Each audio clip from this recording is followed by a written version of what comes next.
Okay, you probably can't see my face. It's so dark. I'm trying to adjust the lighting here. There it goes. It's a little better. But anyway, yeah, I'm driving to Walmart right now.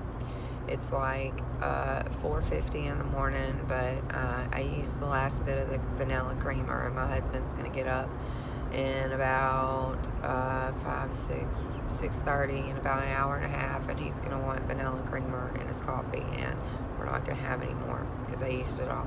So I'm going to run and pick up some vanilla creamer because I have energy in the morning.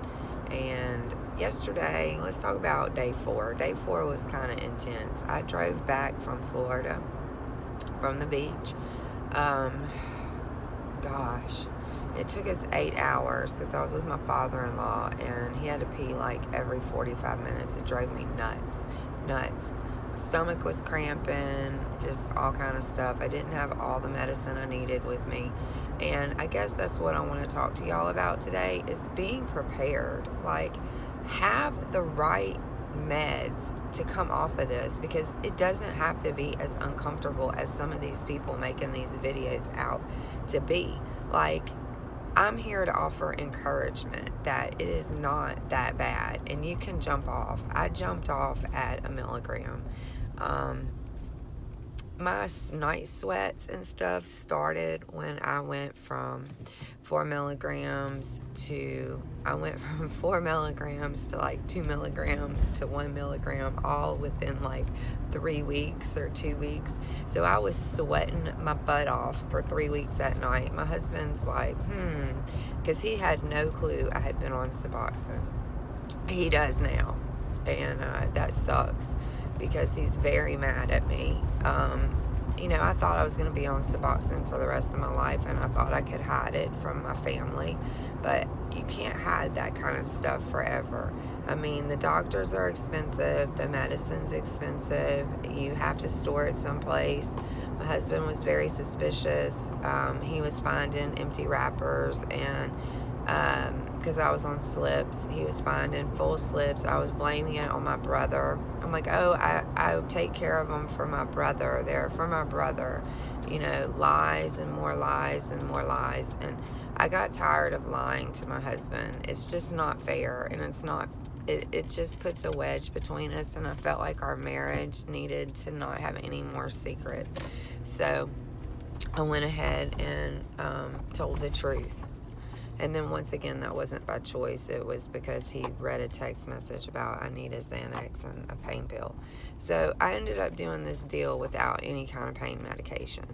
And what I do have to take the edge off is promethazine, which is Phenergan.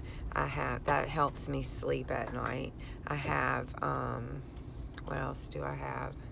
I have diazepam, or Valium, 10 milligram Valiums, which honestly, they're great, but I recommend, if you need to stay awake, only take half at a time, because you really don't need all 10 milligrams. I mean, I just happen to have access to 10 milligrams, but I really only need half at a time. When the anxiety gets to a point, I don't suggest staying on it. I suggest that when the anxiety gets to a point that you can't deal anymore, then that is when you need to go ahead and take it. Because you don't want to get addicted to the Valium either. I have Zofran. The Zofran helps with the stomach cramps and the nausea. Yesterday on day 4, I noticed I had the poops sucked, especially in a car ride. So I had no stomach medicine. My father-in-law gave me 2 Imodium ADs. Really didn't even faze me. My cramps were so bad in my stomach. I was tired, but I kept nodding off in the car. I'm surprised we didn't wreck and die, but I made it. I would drink Red Bull and coffee and more Red Bull and more coffee and espresso and just whatever I could get my hands on for energy. I'm not one of those 5-hour energy people. It makes me so. But let's see, what else did I do? I mean, I'm looking pretty good for being up since 3:30 in the morning and going to Walmart. But let's talk about this. It is, well, it's only 73 degrees outside, but I'm in Louisiana and it's freaking hot in the summertime, and I'm in a hoodie and long pants. But hey, you do what you got to do to survive this withdrawal, because I'm determined. I'm not going to give up at all. So let's talk about some more meds. I don't have clonidine. It's very highly recommended by all the doctors that withdraw, and Librium, but I don't have Librium and I don't have clonidine. So I have Valium and I have propanol, which is my blood pressure medicine that was already being prescribed to me. So I take my propanol as prescribed, keeps my blood pressure lower. I have Vistaril, which is like a souped up Benadryl for my leg cramps. I was already prescribed that because I'm on a medicine that gives me restless legs. So I take that at night and I don't have restless legs. I go to sleep just fine, except I don't sleep all night. I toss and turn, toss and turn, toss and turn all night. I usually get about 5 or 6 hours, and then I'm wide awake, like I am this morning. But I'm yawning, but I promise I'm awake. So what I've learned is yawning, sneezing, runny nose. Those are 3 things you can count on when you go through withdrawal. I haven't sneezed in probably 3 years. And I've been sneezing my butt off, like achoo, achoo, achoo, like over and over sneeze attacks. It's crazy. That's been day 2, day 3. No, really day 3, day 4. So day 1, I went to work. Day 2, I went to work. So I suggest you go to work if you can. Day 3, I went to the beach. Day 4, I came back from the beach. Day 5, I'm talking to y'all, and I got to go to work today. So we'll see how that goes. And of course, I'll make a video about how work went. But just to let you know, day 4 began my going to the bathroom a lot. My night sweats are over. They ended, I want to say 2 nights ago, but you got to realize when I tapered down, that was when my night sweats were happening. So I just tapered down, tapered down, tapered down, tapered down, tapered down, and I did it long enough so that I could get the night sweats out of the way. And let me tell you, those night sweats are a bitch. You wake up freezing ass cold, and you go to bed cold, but your body is so hot, and then you are soaking wet, and then you're back to freezing, and then you got to get up, and you got to change clothes, and then you got to go back to bed. It's just a vicious cycle. But I'm gonna walk in Walmart, see the nice Walmart sign. Can y'all see Walmart? No, y'all can't see Walmart. Maybe I'll take y'all in Walmart with me, but people are gonna think I'm nuts talking to my phone. But you know, people at Walmart at 5 o'clock in the morning usually are not right in the mind. Just saying.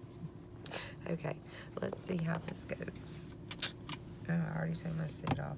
I've got my wonderful coffee cup that says, well, let me see what it says. It's really cute. Very cute. I can't adult today. I'm wearing the sweatshirt from the school I got fired from in December. It's just a great day. Great day. And if the coffee gives me the runs, that's okay, because at least I'm awake.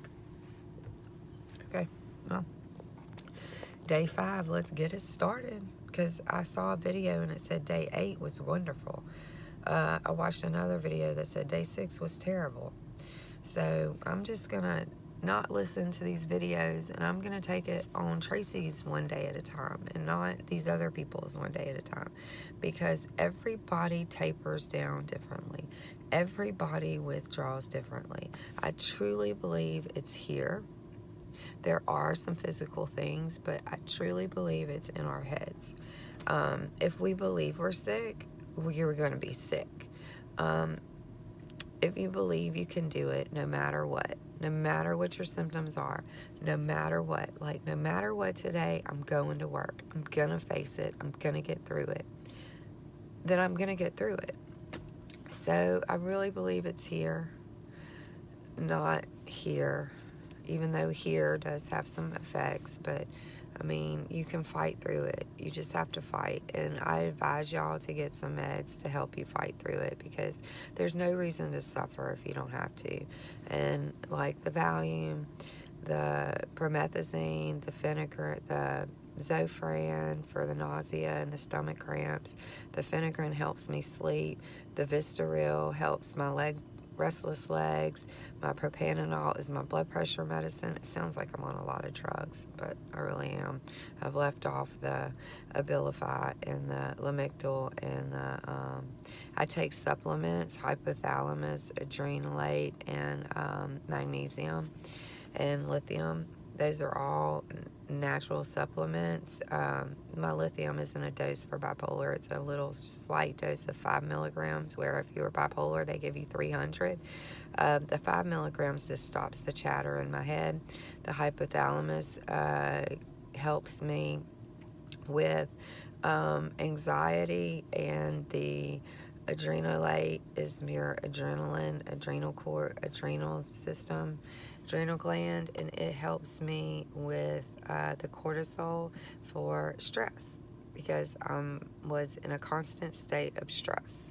Like, I was always waiting for the next thing, so I was always like, all the time, just what's going to happen, what's going to happen, what's going to happen next. But now I'm like all relaxed, even in withdrawal. So supplements are great. If you can like talk to a homeopathic doctor or a holistic doctor, it would be my advice to do that, because they can really comfort you with some natural supplements that, I mean, I'm using them, and you see me, day 5, I seem pretty okay. I'm not sweaty, didn't sweat last night.